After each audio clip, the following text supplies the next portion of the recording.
So, what would you classify as the most annoying archetype for a fighter? Is it the one that just sticks out of range using their long arms and legs and not really engage in combat for 15 minutes?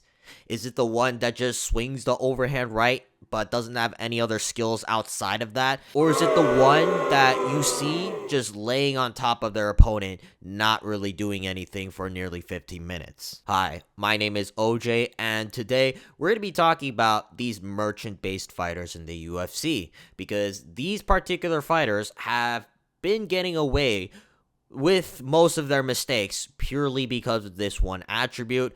And I wouldn't be saying anything controversial if I were to say that these fighters have solely been winning their fights purely because of this particular attribute. And that's what we're going to be focusing on today. Now, I'm not trying to heavily disrespect any of the fighters being mentioned here. I want to make it clear that these people are professional fighters at the end of the day, and they would probably fuck us all up. But it's whenever we watch them in the UFC, like, you're not really impressed or interested about them for anything else outside of this one particular attribute. And it kind of sucks because that's basically the only thing they're known for by most of the UFC fan base.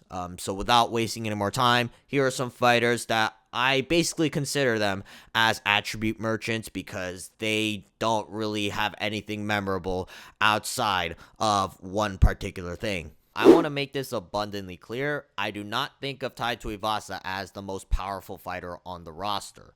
With that being said, though, whenever I watch Tai Tuivasa fight, unless he can land the overhand right, I don't know what else he can do. Because the guy, he is currently on a 6-fight losing streak, and he has not looked good in any of those particular fights. Like, I'm genuinely shocked that the guy is still on the roster in the year of 2026. And I can't really see any sort of improvements out of Tai Tuivasa. He hasn't really developed any sort of complex striking or grappling game throughout his entire career in the UFC, which is why I'm calling him a power merchant, all right? Maybe even the best power merchant. Like, sure, there are other guys who you can categorize as same as Tuivasa, like a Derek Lewis, but I've seen Derek Lewis occasionally just throw up a flying knee out of nowhere. Tai Tuivasa doesn't even have that, which is why I have to call Tai Tuivasa arguably the most power-based merchant on the UFC roster right now. Now, moving on to the chin, we got Marvin Vettori. You know, I don't want to dog on Marvin Vettori, but let's be real. Outside of his chin, what is there to talk about in most of Marvin Vettori's fights? The pure amount of bullshit that Vettori can just shrug, it is incredible. But other than the beating that he's taking, when have you ever talked about Marvin Vettori landing a good punch or getting a crucial takedown in a close fight? I've never heard anything like that from Marvin Vettori. It's just that, oh my gosh, he can take an ungodly beating. Right now, I'm not saying that he needs to be marketed as more of a technical fighter, but if the only reason that we know Marvin Vettori is close to even being ranked caliber in the first place is purely because of the chin, then I think that Marvin Vettori is basically the most chin-based merchant on the UFC roster right now. Now, moving on, we got Daniel Zellhuber. I think he is a range merchant, arguably one of the worst cases of being a range merchant in the UFC. Now, there are other examples like Trey Waters, but I've seen Trey Waters at least be willing to engage in the pocket. Daniel Zellhuber doesn't even do that. You know, Daniel Zellhuber, he will just stick to the jab for 3 rounds if that can win him the fight. He'll stick to throwing leg kicks nonstop, even when he's losing a fight like to Michael Johnson. And I just feel like that Daniel Zellhuber has been getting away with a lot of his fights purely because he's 6 feet 1 inch tall in the lightweight division, and he has a pretty long reach to also back it up. All right, whenever I watch Daniel Zellhuber fight someone who's actually decent, someone who actually understands range very well, someone who can actually get in the pocket and piece up Daniel Zellhuber, Zellhuber does not have much to offer in that area. And it's not like I can really rely on a Zellhuber grappling game to back it up when he's only got one submission win in the UFC across 7 fights. He's just using his physical attribute of being lanky as fuck to win. And whenever he needs to rely on anything else, I don't see anything particularly special out of Daniel Zellhuber. Which is why I have to say that Daniel Zellhuber is arguably the worst cases of being a range merchant. Now, moving on, we got Torres Finney. Now, you can include other fighters. All right, one fighter that comes into mind, Jailton Almeida. But the difference between Jailton Almeida and Torres Finney, at least Jailton Almeida can strangle some fat guys. You know, the guy was known as the Fat Man Strangler. And I feel like Jailton Almeida, if you're not skilled at all in the grappling, he can have his way with you. But Torres Finney has only won his fights by just laying on top of the opponent and controlling them for nearly the entire fight. All right, this is not a one-off thing. Torres Finney is known for just laying on top of the opponent and not doing anything. No submission attempts, no knockouts, like no ground and pound, like nothing happens in a Torres Finney fight if Torres Finney is able to win. And Torres Finney, if he's not able to get his wrestling game going, he is incapable of defending himself on the feet. All right, at least Jailton Almeida can throw a couple of strikes that actually land. And hell, he knocked out Sergey Spivak. Sergey Spivak's actually pretty good.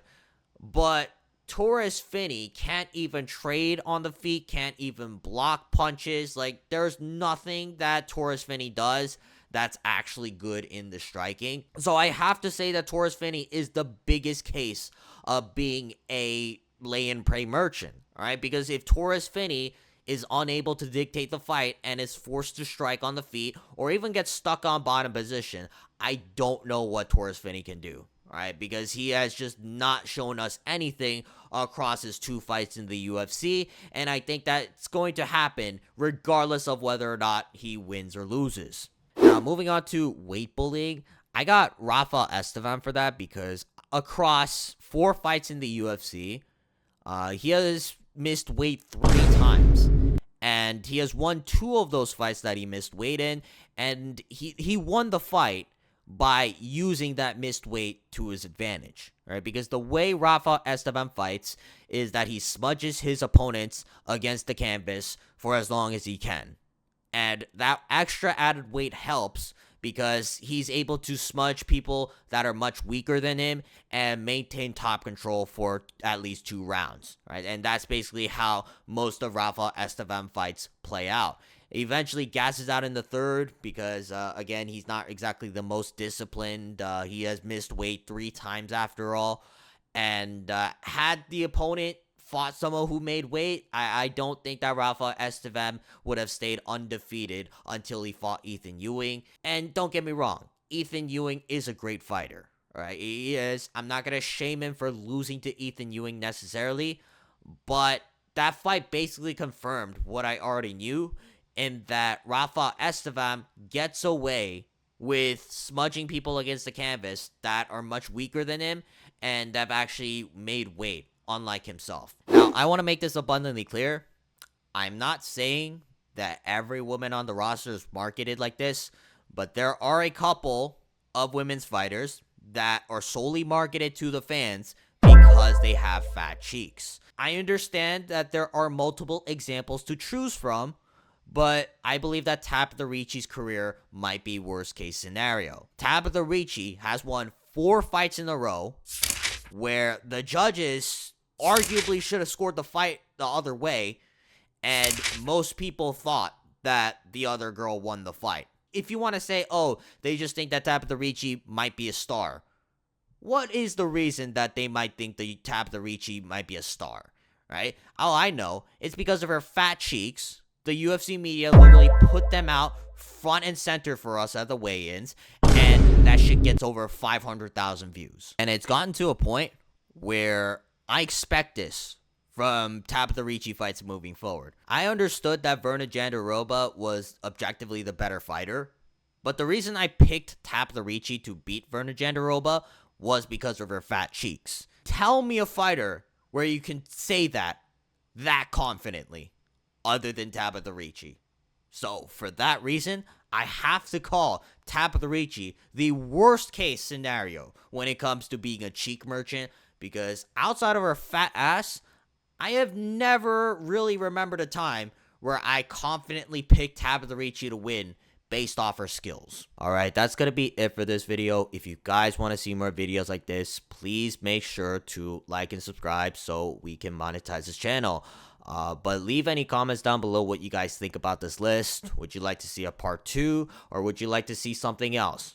Drop it all down in the comments below. But otherwise, like and subscribe, and I will see you guys next time. Peace.